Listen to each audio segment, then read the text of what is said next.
अच्छा, तो ये हंच लाइव भी एक नया आइडिया है सर आपका? हाँ बिल्कुल, ये बिल्कुल मैं एक सॉफ्टवेयर है जो हमने खुद इन हाउस बिल्ड किया।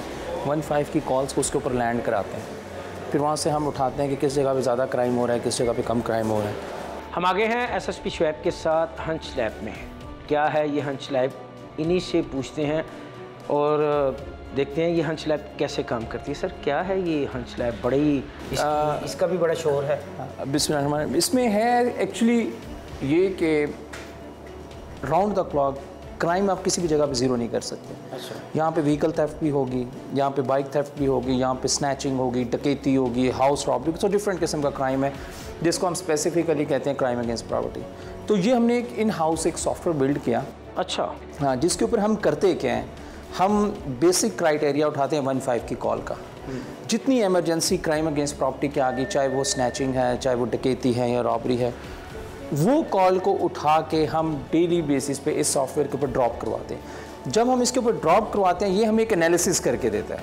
अब ये एनालिसिस हमें ये करके देता है कि कल के दिन में कितनी हुई, परसों कितनी हुई, एक पिछले 6 महीने में कितनी हुई, पिछले एक महीने में कितनी हुई, 10 दिन में कितने। एक तो हमारे पास ये एनालिसिस है। दूसरा हमें ये एनालिसिस देता है, फॉर एग्जांपल अगर हम ये देखें, अगर हम ये रॉबरी और स्नैचिंग की बात करें और तो यहाँ से ये पता चलता है ये इसका टाइम स्लॉट आ रहा है। अच्छा। कि 7 से 9 के बीच में पिछले 2 साल में 12,000 हुआ होगा, 10 से 12 के बीच में ये, 22 से 24 के बीच में 13 से, तो ये ओवरऑल तमाम हर किस्म का क्राइम है, क्राइम अगेंस्ट पर्सन, ये एक स्पेसिफिक है।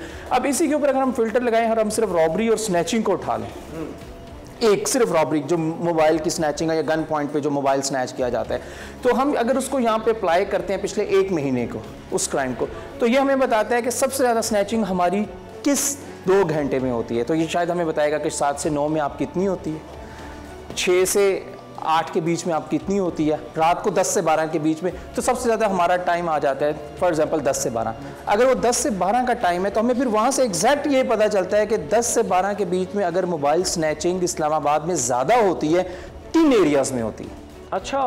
फिर हमें वो इसके अंदर ये फिल्टर है, वो हमें एग्जैक्ट बताता है कि आपके F6 में ज़्यादा है, आपके F7 में ज़्यादा है, आपकी G6 में ज़्यादा है, आपकी G7 में ज़्यादा है, आपकी G2 में ज़्यादा है, मतलब किस एरिया में। अच्छा, ऐसे ही रफ सा मुहतात सब बताइएगा कि इस्लामाबाद में एक दिन में वारदात की शरह क्या है?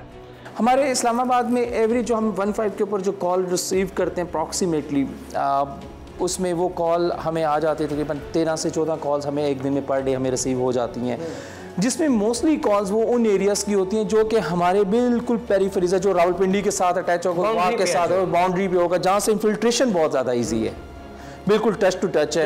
वो क्रिमिनल आया, वारदात की और वो फौरन वापस हो गया, तो उसको वहाँ से एक्सेस से उसका वहाँ से निकलना ज़रूरी, उसका भागना उसके लिए आसान हो जाता है। अच्छा शुएब, इस हंच लैब का क्या नतीजा अगर आप कहें तो हम आपको एग्जैक्ट पूरा हमने इसकी केस स्टडी बनाई।